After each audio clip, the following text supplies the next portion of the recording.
Assalamualaikum warahmatullahi wabarakatuh. Alhamdulillahi rabbil alamin.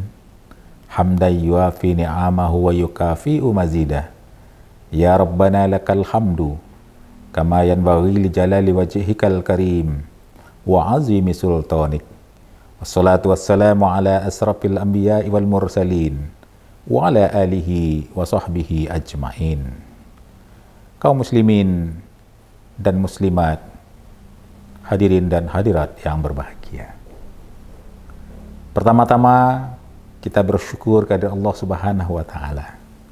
Alhamdulillah, pada hari yang berbahagia ini kita bisa hadir dalam kegiatan hikmah Ramadan. Mudah-mudahan kehadiran kita pada hari yang berbahagia ini senantiasa mendapat curahan rahmat dari Allah Subhanahu wa taala. Kemudian selawat dan salam kita sampaikan untuk junjungan alam Nabi besar Muhammad sallallahu alaihi wasallam. Kaum muslimin dan muslimat yang dirahmati oleh Allah Subhanahu wa taala. Bulan Ramadan 1445 Hijriah sudah datang. Dan tentu kita sebagai umat Islam sangat bergembira dengan kehadiran bulan suci Ramadan. Kenapa? Karena bulan suci Ramadan adalah sebuah bulan yang di dalamnya terkandung makna yang sangat luar biasa. Oleh karena itu kita bersyukur kepada Allah Subhanahu wa taala. Alhamdulillah kita masih diberi kesempatan oleh Allah Subhanahu wa taala untuk bertemu dengan Ramadan tahun ini. Kenapa? Karena sudah banyak saudara-saudara kita yang berada di luar sana. Mereka tidak lagi berjumpa dengan Ramadan tahun ini. Mereka sudah dipanggil oleh Allah Subhanahu wa taala dan tidak bisa bertemu dengan kita pada Ramadan yang ada sekarang ini. Oleh karena itu kita bersyukur sekali lagi bahwa kita masih diberi kesempatan oleh Allah Subhanahu wa taala untuk bertemu dengan Ramadan tahun ini. Oleh karena itu mari kita manfaatkan Ramadan yang sangat mulia ini dengan amal ibadah, dengan berbuat baik, bersedekah dan lain sebagainya untuk ibadah kita. Kaum muslimin dan muslimat, hadirin dan hadirat yang berbahagia. Untuk sama-sama kita ketahui bahwa Ramadan 1445 Hijriah terjadi perbedaan penetapan tanggal 1 Ramadan. Ada saudara-saudara kita yang sudah melaksanakan ibadah puasa mulai tanggal 11 Maret. Dan ada yang melaksanakan pada tanggal 12 Maret.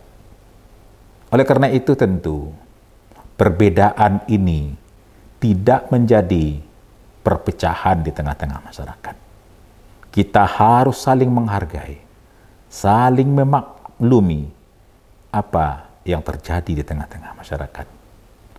Bagi saudara-saudara kita yang berpuasa lebih awal, mari sama-sama kita hormati.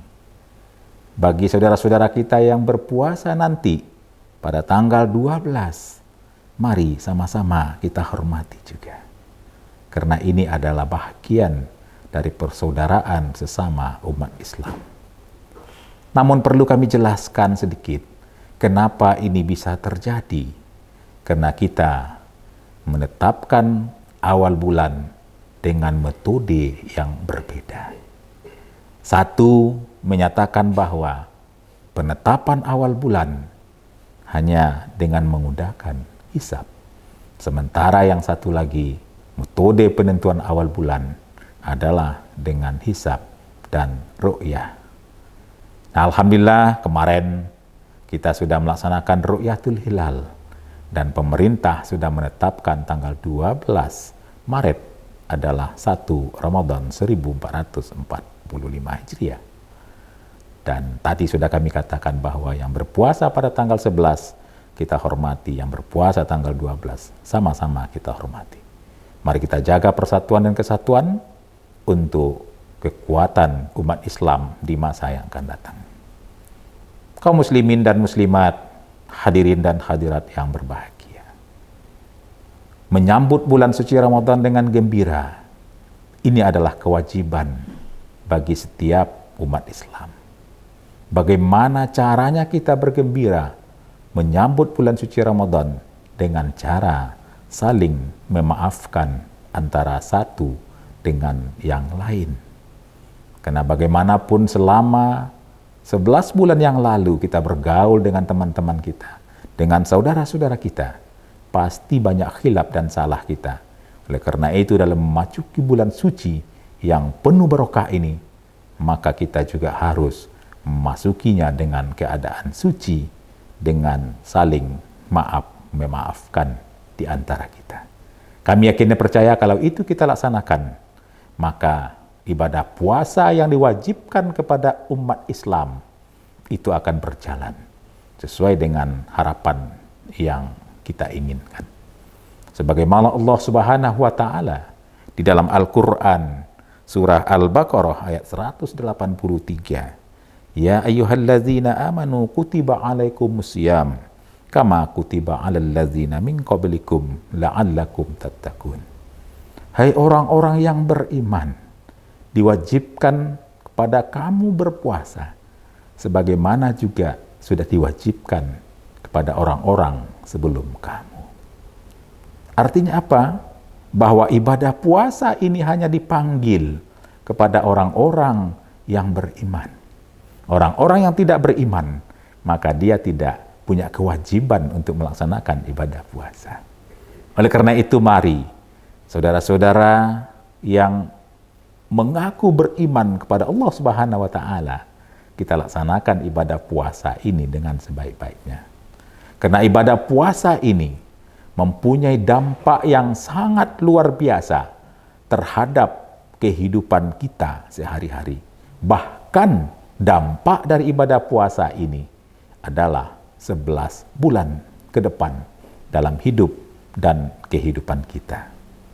Oleh karena itu tentu kita akan melaksanakan ibadah puasa ini dimulai dengan niat untuk melaksanakan ibadah puasa. Ini adalah bahagian penting supaya ibadah puasa yang kita kerjakan, yang kita laksanakan itu akan bisa berjalan dengan baik. Karena kalau ibadah puasa yang kita laksanakan tidak berjalan dengan baik di dalam bulan suci Ramadan, kita juga berbuat sesuatu yang tentu itu dilarang oleh ajaran agama kita.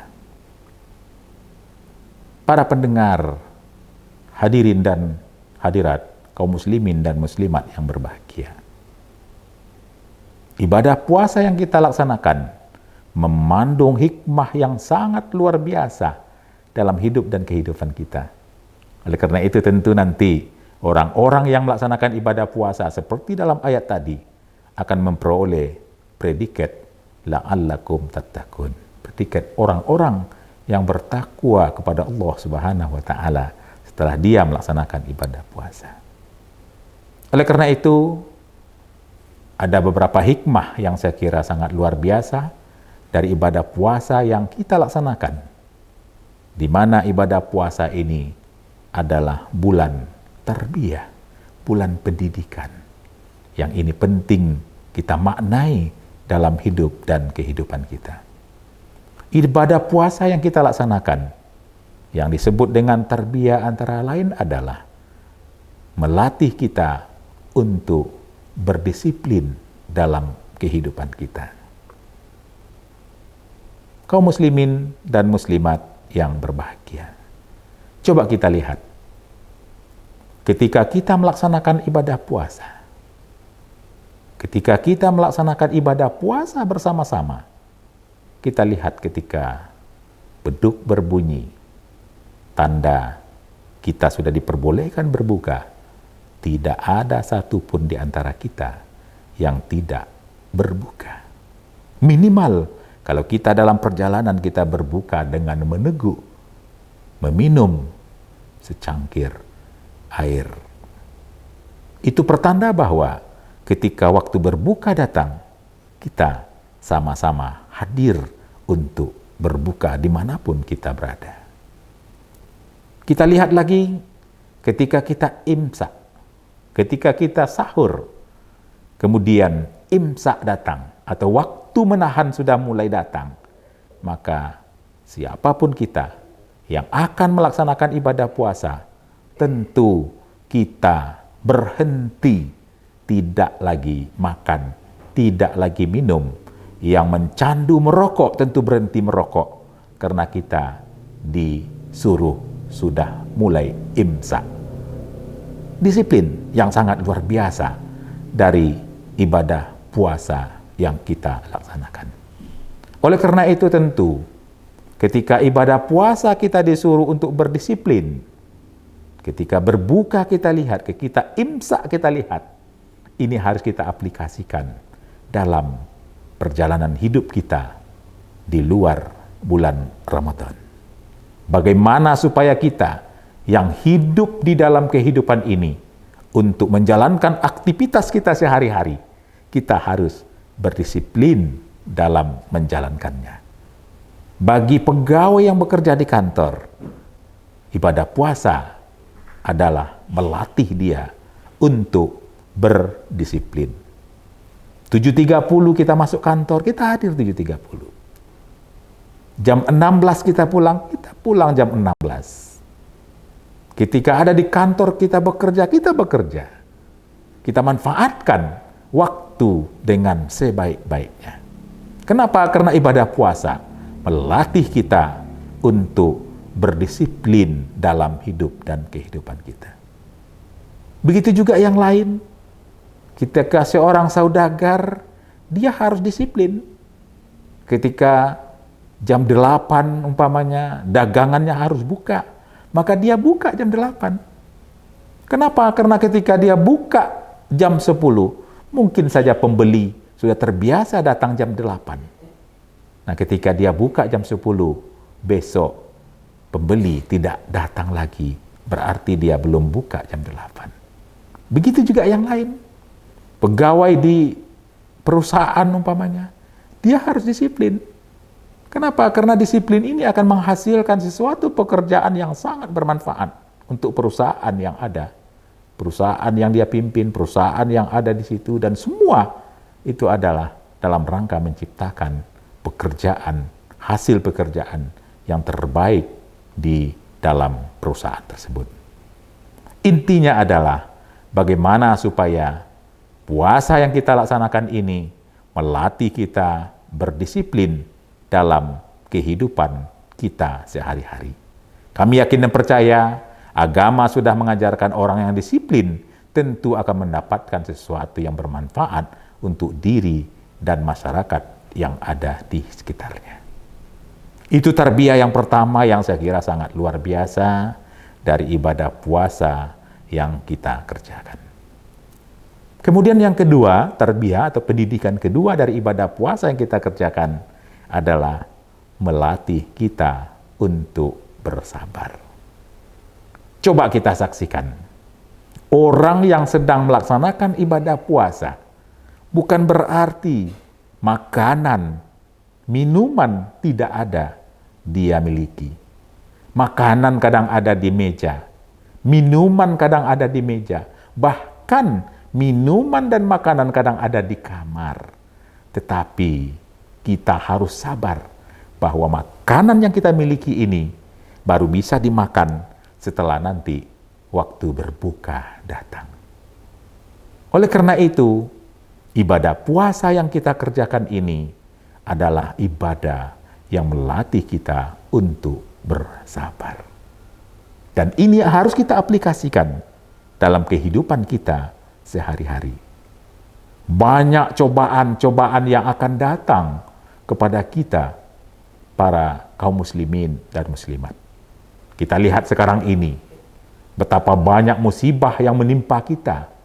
Musibah banjir, musibah gempa, gempa bumi, dan lain sebagainya. Ini adalah musibah yang diberikan oleh Allah Subhanahu wa Ta'ala. maka kita harus bersabar. Jangan sampai ketika musibah ditimpakan kepada kita, lalu kita ngomel, kenapalah Allah Subhanahu wa Ta'ala selalu menimpakan musibah kepada kita. Tidak boleh kita berkata seperti itu. Kita sampaikan bahwa musibah yang ditimpakan kepada kita adalah ujian yang diberikan oleh Allah Subhanahu wa Ta'ala. Kita bersabar. Mungkin Allah Subhanahu wa Ta'ala sedang menguji kita. Mungkin Allah Subhanahu wa Ta'ala sedang mencoba kita. Apakah sebagai seorang yang beriman, dia bisa berlaku sabar. Oleh karena itu, memang dalam kehidupan kita, kita harus tetap bersabar. Ketika kita ditimpa musibah lain, umpamanya, saudara kita, umpamanya, dalam kondisi sakit, kita sedang memasuki bulan suci Ramadan, dia dirawat di rumah sakit, jangan mengeluh. Jangan mengeluh. Kenapa?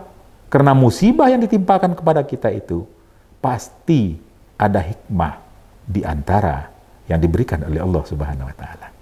Oleh karena itu, kaum muslimin dan muslimat yang berbahagia, ibadah puasa yang kita laksanakan adalah melatih kita dalam dunia pendidikan, bulan tarbiyah yang melatih kita bagaimana supaya kita bisa berbuat sesuatu setelah kita melaksanakan ibadah puasa. Mudah-mudahan ibadah puasa yang kita kerjakan akan bermakna dalam hidup dan kehidupan kita setelah melaksanakan ibadah puasa. Setelah kita mendapatkan la'allakum tattaqun, fiala takwa yang diberikan oleh Allah Subhanahu wa Ta'ala. Terima kasih. Mohon maaf atas segala kekurangan. Billahi taufiq wal hidayah. Wassalamualaikum warahmatullahi wabarakatuh.